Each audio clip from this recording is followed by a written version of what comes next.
Halo, perkenalkan nama saya Paula Gracia Batunis. Saya mahasiswa Stikes Maranatha Kupang, Prodi S1 Keperawatan kelas F semester 3, NIM 219802722. Di sini saya akan menjelaskan tentang pathway postpartum. Postpartum adalah masa nifas atau masa di mana dimulai sejak bayi lahir hingga plasenta dilahirkan, hingga keadaan ibu kembali seperti sebelum hamil. Masa ini pada umumnya terjadi sekitar 6 minggu. Di sini saya akan melakukan penjelasan tentang pathway postpartum. Pada masa postpartum terjadi dua perubahan pada ibu, yaitu perubahan fisiologi dan perubahan psikologi. Pada perubahan fisiologi terdapat 3 perubahan, yaitu perubahan involusi, perubahan vagina dan perineum, dan perubahan laktasi. Pada perubahan involusi, uterus adalah kembalinya uterus pada keadaan seperti sebelum hamil. Normalnya turun tinggi fundus uterus kira-kira 1-2 cm tiap 24 jam. Ini terjadi karena adanya peningkatan kadar oksitosin, peningkatan kontraksi uterus. Akhir kehamilan sampai persalinan mencapai maksimal 3 denyut per 10 menit. Dan pada kala 3 persalinan yang berhubungan dengan keluarnya plasenta, puncak oksitosin selama persalinan tidak berkurang dengan waktu kontraksi uterus secara individual. Hal ini menunjukkan mekanisme tambahan dalam pengendalian kontraksi yang menyebabkan nyeri akut. Berikut vagina dan perineum. Vagina, selama proses persalinan, vagina mengalami pelenturan serta peregangan yang sangat besar, terutama pada saat mengeluarkan bayi. Pada saat melahirkan, seorang ibu bisa saja mengalami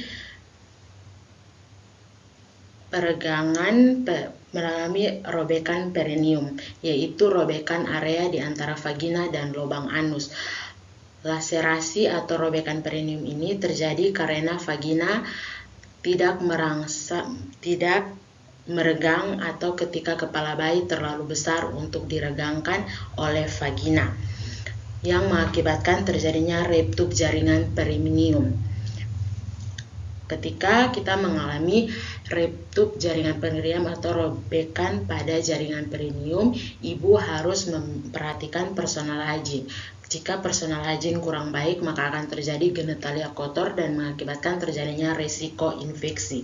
Kemudian dari ruptur jaringan ini juga, ketika terjadinya pembekuan darah rusak, maka akan terjadinya perdarahan. Dari akibat perdarahan ini akan mengalami shock hipovolemik, adalah kondisi di gawat darurat akibat hilangnya darah atau cairan tubuh dalam jumlah banyak. Baik, saya akan masuk pada laktasi.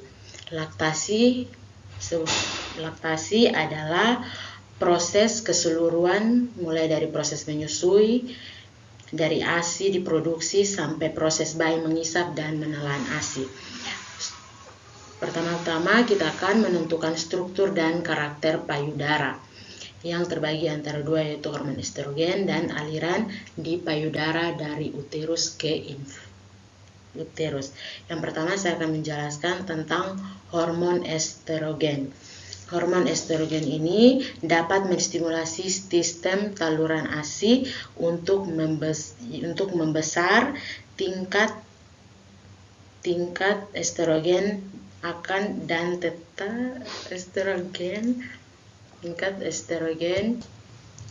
tingkat estrogen menurun dan tetap rendah selama menyusui, yang mengakibatkan terjadinya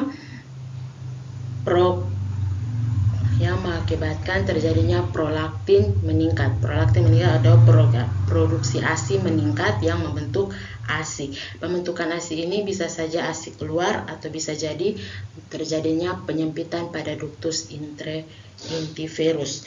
Jika terjadi penyempitan pada ductus interferus, maka akan terjadi payudara bengkak, ASI tidak keluar, retinitas ASI. Retinitas ASI adalah penumpukan ASI yang mengakibatkan terjadinya mastitis atau radang kelenjar usus. Hal ini disebabkan karena menyusui tidak efektif. Yang kedua, masuk pada perubahan psikologi. Pada perubahan psikologi ada taking it, taking hold, dan letting go. Pada taking it adanya ketergantungan, di mana seorang ibu masih membutuhkan perlindungan dan pelayanan. Di sini ibu belum percaya diri dan ibu masih berpikir tentang kekhawatiran dan merasa gelisah, berfokus pada diri sendiri dan merasa lemah sehingga kurangnya gangguan pola tidur. Yang kedua, taking hold atau ketergantungan kemandirian, di mana ibu mulai belajar mengenali perawatan diri dan bayi. Kemudian ibu juga memiliki kondisi tubuh ibu mengalami banyak perubahan sehingga ibu membutuhkan informasi yang akhirnya membutuhkan asuhan keperawatan defisit pengetahuan. Kemudian yang ketiga, letting go atau kemandirian. Pada tahap kemandirian ini, ibu mengalami kelahiran bayi dan penambahan anggota baru. Kemampuan di sini ibu harus bisa memiliki kemampuan untuk merawat bayi dan diri sendiri. Ibu sudah mulai khawatir dalam menjalankan peran sebagai orang tua sehingga terdapat asuhan keperawatan resiko gangguan